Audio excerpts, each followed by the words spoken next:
আপনারা নির্বাচন চান দৈনিকই, চাঁদাবাজের বিরুদ্ধে কথা বলেন না কেন? বাংলাদেশকে আমরা এই সন্ত্রাসী চাঁদাবাজদের হাতে আমরা ছেড়ে দিতে পারি না। গত 5ই আগস্ট ফ্যাসিবাদের নায়িকা, ভারতের সেবাদাস, ভারতের তাবেদার শেখ হাসিনা পদত্যাগ করে বাংলাদেশ থেকে পালিয়ে যেতে বাধ্য হয়েছেন। শেখ হাসিনা পালানোর পরে বাংলাদেশের মানুষ নিশ্চিন্ত হয়েছিল, আর সন্ত্রাসীদের হাতে আর কাউকে জীবন দিতে হবে না। বাংলাদেশের মানুষ আশ্বস্ত হয়েছিলেন কোন চাঁদাবাজের কাছে বাংলাদেশের মানুষকে আর চাঁদা দিতে হবে না।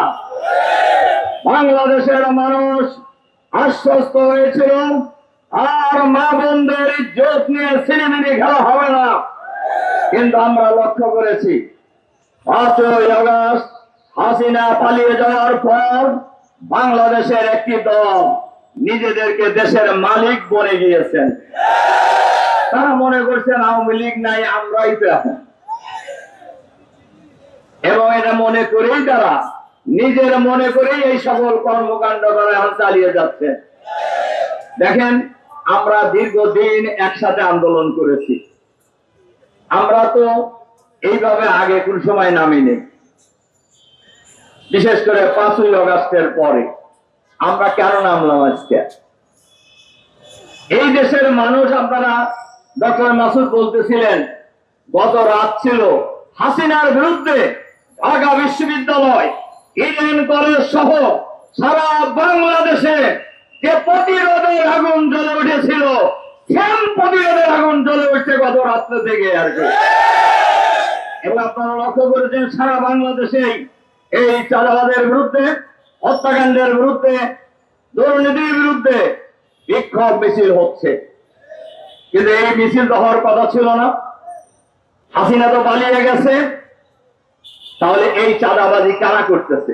এক্সট্রিম মশার কয়েল প্ল্যান্ট ফাইবার দিয়ে তৈরি, তাই সহজে ভাঙে না, সুগন্ধিযুক্ত ও নিরবিচ্ছিন্নভাবে জ্বলে। ডেঙ্গু, চিকুনগুনিয়া বাহি সহ যে কোনো মশার বিরুদ্ধে দেয় এক্সট্রিম সুরক্ষা।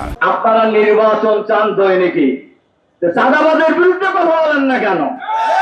আপনারা নির্বাচন চান, আপনারা এই হত্যাকাণ্ডের বিরুদ্ধে কেন কথা বলেন না?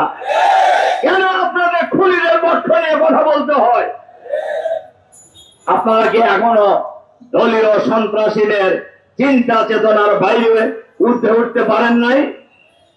সংগ্রামী ভাই এবং বন্ধুগণ, মিটফোর্ড হাসপাতালের সামনে যে হত্যাকাণ্ড, এই হত্যাকাণ্ড গোটা জাতিকে অবাক করে দিয়েছে যে কিভাবে এই সোহাগ আমাদের এই ভাইটির অপরাধ কি ছিল।